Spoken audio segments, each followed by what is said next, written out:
I wanted to present you this course. So this will be a series of lectures. I'll try to keep the duration around half an hour, but don't count on it. And I will be using these black whiteboards because they're all I have. And my plan is that each lecture will fit on the 4 whiteboards. I will not erase. So if you have a bad connection, you can just separately download the photo of the whiteboard and the audio of the speaking, and all you miss is my bad haircut and my moving my hands. So it's up to you what you want and what you can achieve.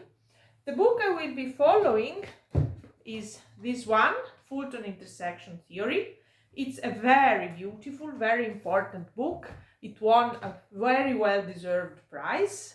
It's written by a fantastic human being, and it reports on a beautiful theory which was developed jointly by William Fulton and Robert McPherson. However, it is not an easy book for the beginner. There is a reason for this. It is because it is written as a reference. It is incredibly comprehensive, and whenever you need it as a professional, it's very, very likely that either you find exactly what you need here, or you can adapt it with very little effort. So why do I want to give a course? What's the plan? Why can't you just sit down and read the book? You totally can. The point of the course is to guide you through a very small sample of the material in the book, the part which I personally have found most useful in my research career. And the focus will not be on proofs. Proofs are written extremely carefully, so if you're interested in the proofs, you can look them up. Instead, the accent will be on something which is hard to put into a book because it's more informal, which is the definitions, motivating the definitions, and keeping presence in a short frame. See my take of staying into the 4 whiteboards, where we are going, what we should be remembering out of what is written. There is so much in this book, and what I'm going to do is give you a quick tour through some aspects which I find important and good for a first step, a first introduction. The other thing I want to recommend, if you ever decide to tackle the book, is to remember it has appendices. The appendices are really well done. They contain an amount of material which is very important and hard to reference anywhere else. They are written in a very short, terse style, but they are very useful. If you're reading the book and find yourself confused, go look in the appendix. Possibly it will contain the solution to your problem. So what are the goals of the course? I told you I want to choose some of the material. So what is the something I want to deal with? And so let me try to describe for you. So the definition of cycles, rational equivalence, and cycle classes, or if you want, the groups Z and A. This is material in chapter 1. And then we will discuss the first Chern class of a line bundle, which is in chapter 2. And then we will discuss more generally Chern classes, and possibly something about Segre classes, although maybe not. And then we will be discussing the Chow groups of vector bundles and projective bundles. This is basically chapter 3. And, or maybe somewhere, I'm not quite precise with this, there will be references given later. And then we will discuss codes. And this will be actually one of the focus points. Cones are, and in particular abelian cones,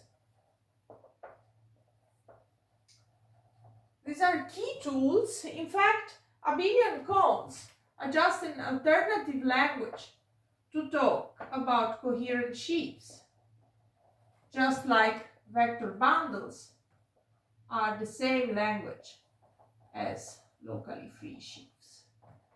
So we will discuss the material in the book, but also explain, try to motivate a bit why this is important. And then there are operations on Z and A. So operations on cycles. So we have flat pullback,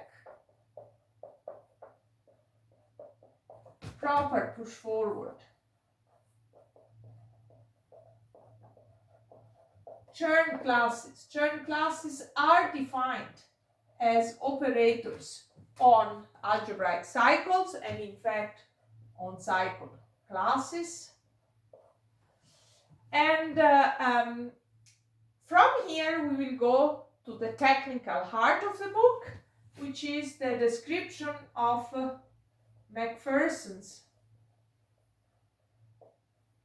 degeneration to the normal cone.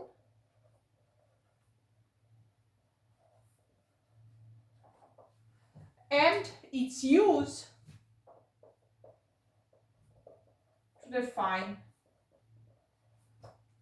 Gisin pullback via a regular embedding. And from here, this is kind of the first 5, this is chapter 5. And from here, we go to a key step in the book, which is chapter 6, which is the pullback on cycle classes via LCI morphism. LCI formally means local complete intersection, but in practice it means a morphism which factors as a regular embedding followed by a smooth map.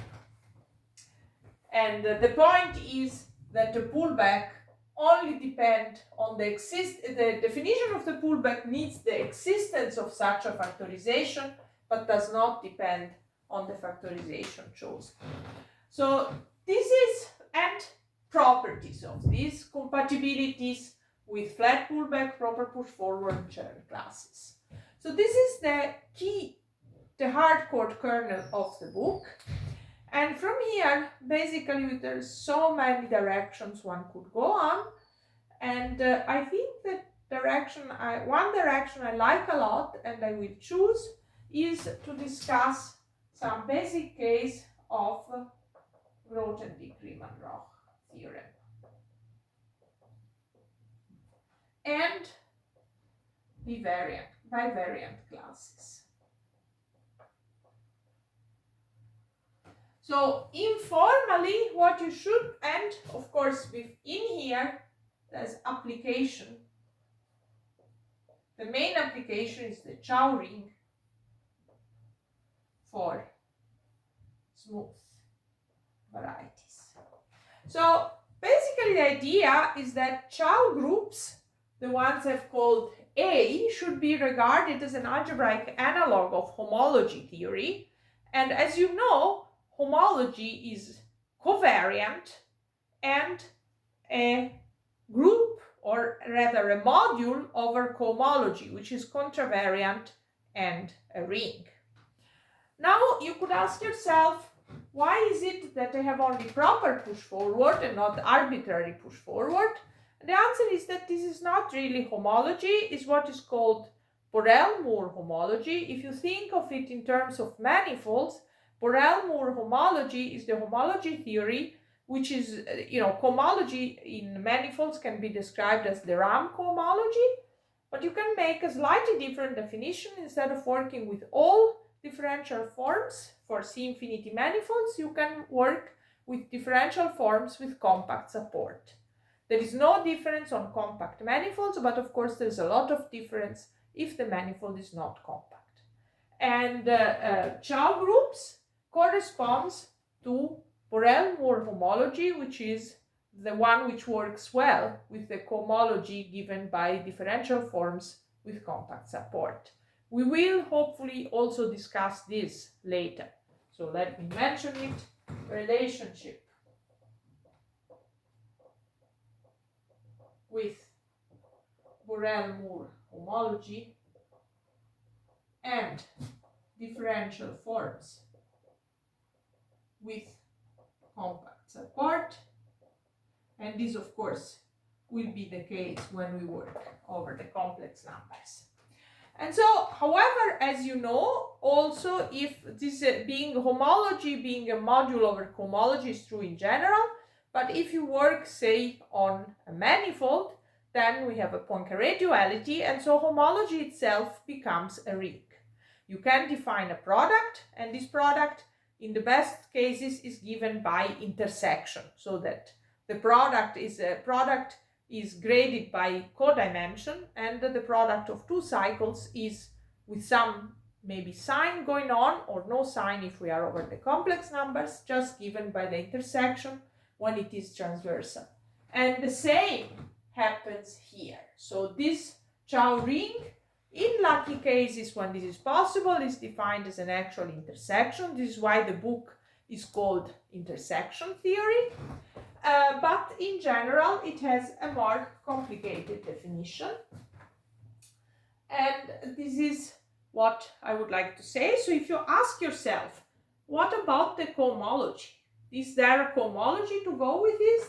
And the answer is here. It's in the notion of bivariant class, and we will be working on it. But when we get there, we will realize that bivariant class just means is a formalization of the notion of being compatible with flat pullback, proper push forward, and churn classes. So in some sense, it's just this part, although in some sense it's more advanced material, is more like a change of language from this part. And one particular reason I like Grothendieck-Riemann-Roch is that, you see, you probably are familiar or maybe have heard of the Riemann-Roch theorem for curves, where it says that the Euler characteristic of a line bundle is the Euler characteristic of the trivial bundle plus the degree. So this is a very simple formula. There is a similar formula Riemann-Roch for surfaces. You can look it up. It's already a bit more complicated, and it's not clear at all how to generalize this to arbitrary dimension. And one of the big successes of Friedrich Hirzebruch was to come up with precisely such a formula, the one which he called now Hirzebruch-Riemann-Roch. How did Hirzebruch find his formula?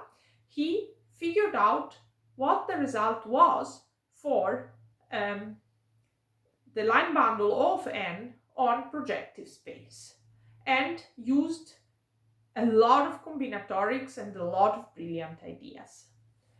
And what underlies Grothendieck-Riemann-Roch is Grothendieck recast the theorem of Hirzebruch-Riemann-Roch not as a theorem about a variety, but as a theorem about a morphism.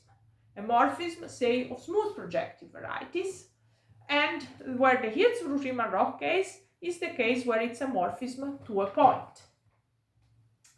And once we will get there, once you write it in this language, then guessing the formula becomes incredibly easy. In fact, I can do it myself. You will be able to do it because there is just one formula that can work.